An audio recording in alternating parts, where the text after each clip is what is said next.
Welcome to Chennai properties. நம்ம இந்த வீடியோவில் இன்றைக்கி என்ன பார்க்க போகிறோம்னா, நம்ம கூடுவாஞ்சேரி ஜிஎஸ்டிலேருந்து ஜஸ்ட் உங்களுக்கு ஒரு 2 கிலோமீட்டர் அவைலபிளாக இருக்கிற ஒரு லேண்டை தான் நம்ம பார்க்க போகிறோம். நம்ம நெல்லிக்குப்பம் ரோட்லேருந்து நம்மளுக்கு வாக்கபிள் டிஸ்டன்ஸில் இருக்கிற ஒரு லேண்டை தான் நம்ம இன்றைக்கி பார்க்க போகிறோம். இந்த லேஅவுட்டோட நேம் வந்து பார்த்திங்கன்னா ராதாநகர். நம்ம எஸ்ஆர்எம் ஸ்கூலுக்கு அப்படியே ஆப்போசிட்டில் வரும். இது நம்மளோட இண்டிமேட் ஃபேஷன் சொல்கிற கம்பெனி கூடுவாஞ்சேரியில் எல்லாருக்கும் தெரியும். அந்த கம்பெனிக்கு ஆப்போசிட்டில் வரும் நம்மளுக்கு இது வந்து பார்த்திங்கன்னா ஜஸ்ட் உங்களுக்கு நெல்லிக்குப்பம் ரோட்லேருந்து 200 மீட்டர்ஸ் தான் இருக்கும். வாக்கபிள் டிஸ்டன்ஸ் தான். இதோட சைஸ் வந்து பார்த்திங்கன்னா உங்களுக்கு 20x60 அரை கிரவுண்ட் இருக்குது. இது வந்து பார்த்திங்கன்னா உங்களுக்கு பெஸ்ட் லேண்டாக அவைலபிளாக இருக்கும். உங்களுக்கு full and full residential property தான். நான் சுற்றி காட்டுறேன் பாருங்கள். ஃபுல் அண்ட் ஃபுல் ரெசிடென்ஷியல் தான். பக்கத்தில் உங்களுக்கு அப்பார்ட்மெண்ட் இருக்குது.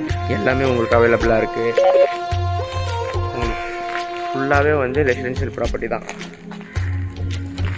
இது வந்து பார்த்திங்கன்னா உங்களுக்கு ஈஸ்ட் ஃபேஸிங்கில் அவைலபிளாக இருக்குது. இதோட டைமென்ஷன் வந்து பார்த்திங்கன்னா 20x60. வேணுன்றவங்க சீக்கிரமாக சென்னை ப்ராப்பர்ட்டிஸை கான்டாக்ட் பண்ணுங்கள். இந்த ப்ராப்பர்ட்டி உங்களுக்கு பெஸ்ட்டாக இருக்கும். அதனால் வேணுன்றவங்க சீக்கிரமாக சென்னை ப்ராப்பர்ட்டிஸை கான்டாக்ட் பண்ணுங்கள். தேங்க்யூ.